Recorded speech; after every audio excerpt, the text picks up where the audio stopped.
It's not necessary. It's vital. It's non-negotiable. It's integral. I've been doing some research for this militia video I've been supposed to have been doing for months, probably 6 months now, about the Constitutional Militia. If you remember our earlier, hey, shh, you're okay. If you remember our earlier militia videos, we were talking about the general militia, the organized militia, and then we were going to talk about the third constitutional militia, the militia as established by the Constitution, and how it was set up. Doing the research for that, I've just had my mind blown, and I kind of knew this stuff was out there, but it's blown my mind anyway running into it, that our founding fathers, all of them, even George Washington, who supposedly hated the militia, which is false. That's a falsehood, by the way. George Washington's entire military career up to the Revolution was in the militia. He was a member of the organized militia himself, the Virginia State Militia. He was the commander of it for a while. George Washington believed very strongly in the militia concept. Some of that about Washington hating militia is based off of letters he was writing to the Continental Congress, trying to get them to front the money to have a professional army when we needed one.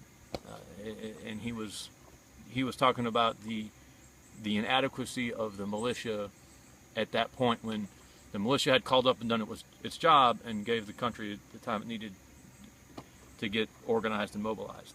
But he believed very strongly in the militia. We'll talk about it here in a minute. But my mind has been blown reading the quotes of our founding fathers about the paramount importance of individual men being armed and being willing to take responsibility for freedom and security of those around them. To the point where, and we all know this, we've heard this before, but it doesn't connect. They were adamant against having a standing army, most of them. Some of them thought, well, we have a little bit of army, we keep it officer corps. The vast majority of them wanted nothing to do with a standing army. And time again, you read these guys, all the big names, you've heard them before, talk about how vital, integral, how it would be impossible for the nation to maintain its freedom without the militia. We're gonna read the quotes here for a second. I have just a brief programming note. I have a long-standing feud with both Thomas Jefferson and Thomas Paine. I boycott them. I try not to ever reference them. They sorely tried me this time around because they both had amazing quotes on this topic. Thomas Jefferson especially almost won me back over. I almost took him. I almost boycotted him this afternoon reading this, seeing some of his quotes. He talked about, the Second Amendment and arms, and he was a radical. He was almost an anarchist, it seems like, in a way. I mean, he wasn't, obviously, but he almost won me back over today.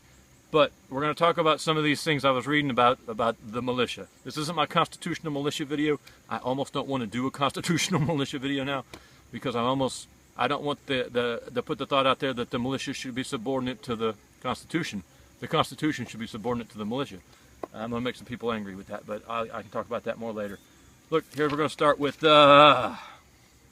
Supreme Court Justice Joseph Story, appointed to the Supreme Court in 1811 by James Madison. You may be familiar with James Madison as essentially the father of the Constitution. He was the man, if any one man could claim to be the most responsible for it, it's him. He was later elected president, and he appointed Associate Justice Joseph Story in 1811, the youngest man ever appointed to the Supreme Court. Story later on wrote a commentary on the Constitution. So this is a guy appointed by the father of the Constitution in 1811, early on in the Republic's history. Served on the bench for a long time. I think he served till like 1845 or something. He served 30 some odd years. Wrote commentaries on the Constitution. Man knew his stuff. Here's what he had to say, referring to the Second Amendment. The importance of this article will scarcely be doubted by any persons who have duly reflected upon the subject. The militia is the natural defense of a free country against sudden foreign invasions, domestic insurrections, and domestic usurpations by power by rulers. Let me do that phrase one more time. And domestic usurpations of power by rulers. This guy was the rulers, all right? He was one of the rulers. He was as justice on the Supreme Court. And he said in his commentary on the Constitution that the militia was in place to guard against domestic usurpations of power by rulers. All right. It is against sound policy for a free people to keep up large military establishments and standing armies in time of peace, both from the enormous expenses with which they are attended and the facile means which they afford to ambitious and unprincipled rulers to subvert the government or trample upon the rights of the people. The right of the citizens to keep and bear arms has justly been considered as the palladium of the liberties of a republic. I had to look up that palladium word, and it shows up again in another one of these quotes. I'd never heard it before. It comes from ancient Greece. The city of Troy had its statue of some guy named Pallas, and I haven't looked up who he was yet. And supposedly, as long as the statue of Pallas was kept and maintained, the Troy would be safe. So a palladium now is a safeguard, or okay. So where were we?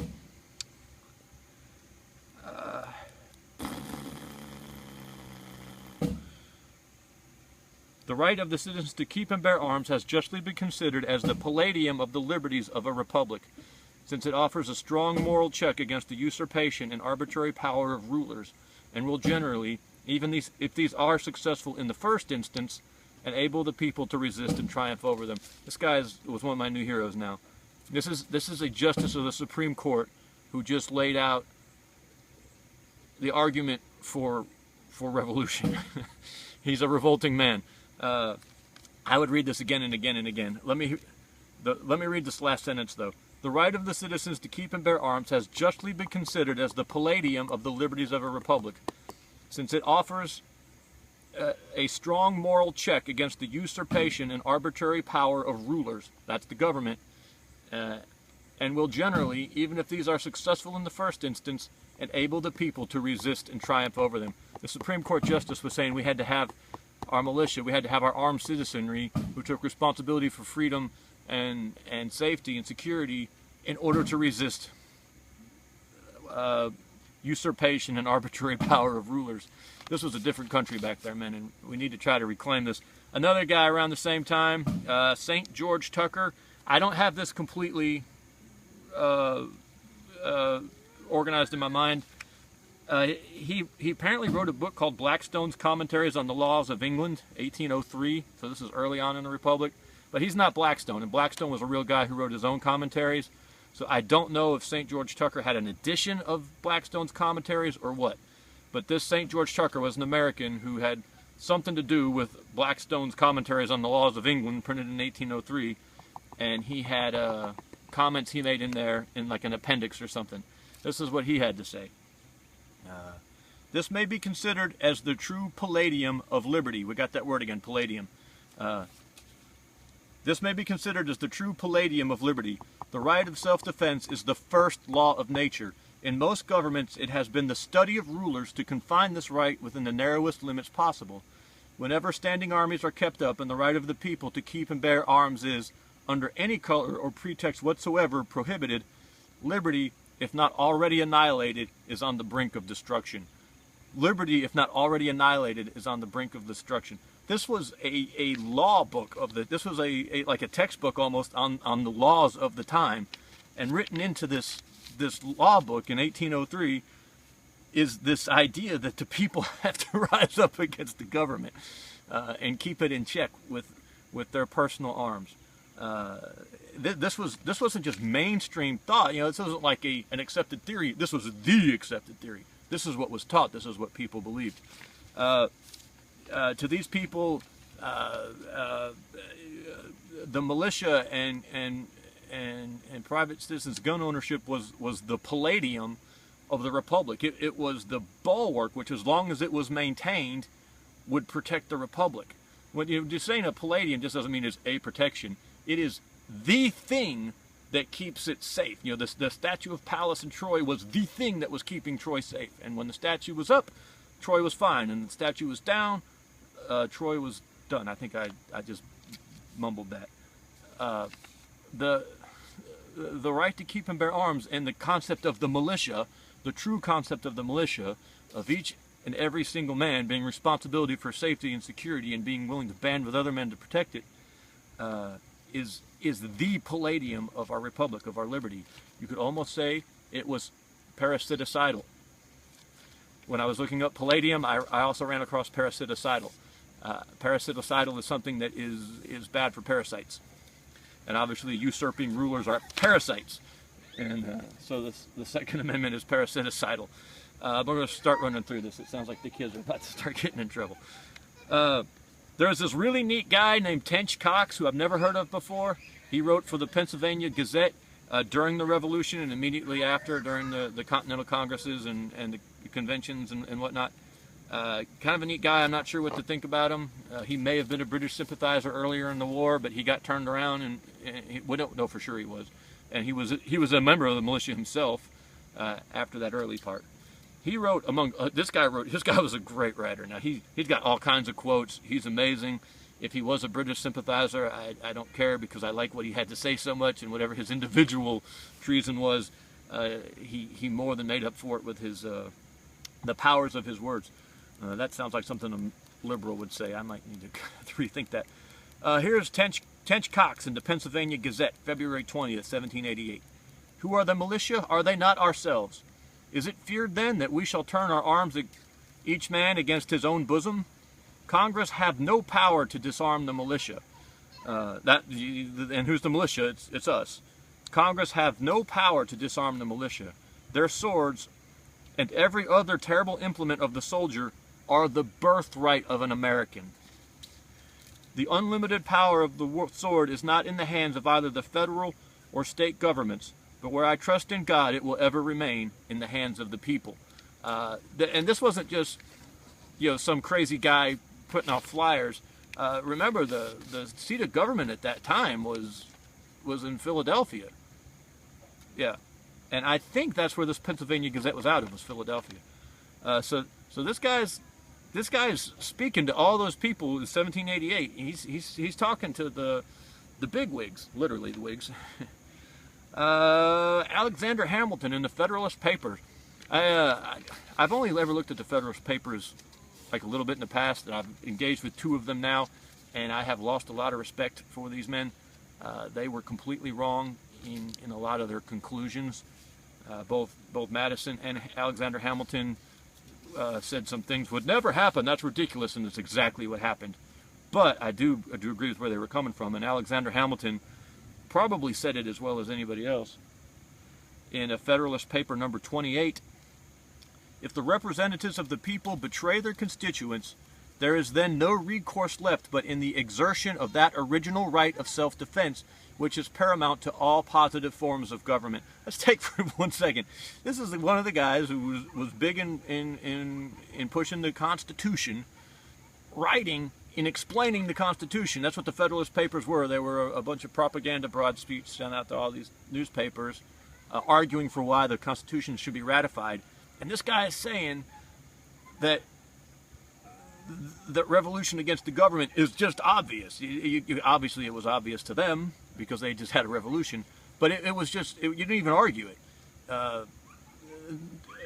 If the representatives of the people betray their constituents, he's talking about our government, there is then no recourse left but in the exertion of that original right of self-defense, which is paramount to all positive forms of government, and which against the usurpations, you see this word a lot, usurper and usurpations, of the national rulers may be exerted with infinitely better prospect of success than against those of the rulers of an individual state. In a single state, if the persons entrusted with supreme power become usurpers, the different parcels, subdivisions, or districts of which it consists, I'll skip all this stuff because it's a broader debate. But what's important is the last line here. The citizens must rush tumultuously to arms, without concert, without system, without resource, except in their courage and despair. I'll read that again because I love that line. The citizens must rush tumultuously to arms, without concert, without system, without resource, except in their courage and despair. This is the general militia calling itself up to respond to threats to our freedoms and our security. It's Alexander Hamilton in the Federalist Papers arguing why the Constitution should be ratified. This concept of the militia and its ability to rise up at any time and set things right is written into the very founding documents of our nation. It's in our fabric. I got more here. Noah Webster. Noah Webster is a neat guy. Before a standing army could rule, the people must be disarmed, as they are in almost every country in Europe. The supreme power in America cannot enforce unjust laws by the sword, because the whole body of the people are armed and constitute a force superior to any band of regular troops. God, now, you listen to these guys, you read these things, and you realize they would hate us. They would look at us and they'd think we were weak, we were cowards, we were slaves. These men would have no use for us today. George Washington, who's the supposed great hater of the militia, which is a lie. It may be laid down as a primary position and the basis of our system. Let's do this again. I should have started with this. I'm so stupid. It may be laid down as a primary position and the basis of our system that every citizen who enjoys the protection of a free government owes not only a proportion of his property, but even of his personal services to the defense of it. And consequently, that the citizens of America, with a few legal and official exceptions from 18 to 50 years of age, should be born on the militia rolls, provided with uniform arms, and so far accustomed to the use of them that the total strength of the country might be called forth at short notice on any very interesting emergency. Now, Washington would probably like to see it a little bit more organized than I would like to see it, but the concept is there, and the father of our country says it is the basis of our system that every man from 18 to 50 is armed and on these militia rolls and ready to rise up at any minute. I'm winding down the quotes. We're going to go back to Supreme Court Justice Joseph Story to finish off these quotes. And I wanted to, well, I'll just really have to say. And yet, though this truth would seem so clear, this truth being that of the militia, that of you being responsible as a man, and you having to be armed with military-grade weapons, by the way. And that's when people talk about common sense gun control. There is no such thing as common sense gun control in this country. Our founding fathers wanted us to have military-grade weapons. They wanted you to have an M249 saw in your closet, and probably an AT-4. And yet, though this truth would seem so clear, and the importance of a well-regulated militia would seem so undeniable, it cannot be. There used to be cannons on squares, real cannons. Everyone had cannons on the squares, town squares. It's like, oh, here's a cannon, go. And yet, though this truth would seem so clear, and the importance of a well-regulated militia would seem so undeniable, it cannot be disguised, that among the American people there is a growing indifference to any system of militia discipline, and a strong disposition from a sense of its burdens to be rid of all regulations. How it is practicable to keep the people duly armed without some organization is difficult to see. There is certainly no small danger that indifference may lead to disgust, and disgust to contempt, and thus gradually undermine all the protection intended by this clause of our National Bill of Rights. Now, if you don't know the context he's talking about in here, you would start saying, oh, he's talking about the National Guard. He is not. He is talking about an organic discipline, a discipline that was imposed by just social pressure. He's not talking about a governmental organization. Stop it. Stop. Sorry. I don't know how long that was going on. I don't hear things when I get going. So there we are. The militia is not necessary. It is indispensable. Without it, we've got nothing. It is the primary basis of our system, according to George Washington, as a primary position and the basis of our system. What was it? Noah Webster says that we have to be disarmed before we can be, I won't go through it all. You heard it all. So I don't know if we'll ever get to the Constitutional Militia. They're playing with the hose. Because to me, I've gotten to the point where I don't ever want to subvert the militia to the Constitution. And I believe strongly in the Constitution, even though my faith has been shaken a little bit in the framers of the Constitution.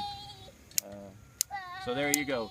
This is not just some social club where fat guys get together and tell each other lies. This is a vital part of our freedoms in this nation, in our system. Our whole system of government was set up to make the militia an effective governing force. That's what our system of government is. That's why only men of a certain age and standing were allowed to vote back then. and they got the system wrong. I'm not saying that it was the correct way.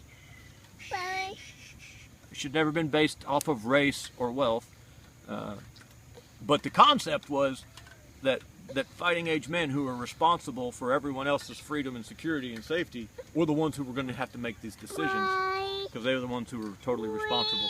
The kids aren't cooperating anymore, guys, and I don't feel like I'm saying what I want to say, except that the militia, this isn't an academic debate. It's vital. And you know what? We see that in our world right now. I'm going to do another video on this. We look at the nation around us, and what do we have? We have the exact things our founders warned us about. We have the powers usurping, our rulers usurping powers that aren't theirs. And we're sitting by and letting it happen because there's no counterweight. There's no counterweight. You know what? As powerful as our military is, if there were 1 million armed men in America who said no, no one could stop them. Sure, you could wipe them out, but the cost would be so high. It would be so expensive and debilitating that no one would be willing to do it. Just 1 million men, and that's not that many. That's not that high a percentage of men in this nation standing up with a rifle and saying no, we will not do this. This cannot be, and it would force a change. There we go, man. We appreciate you. Thank you.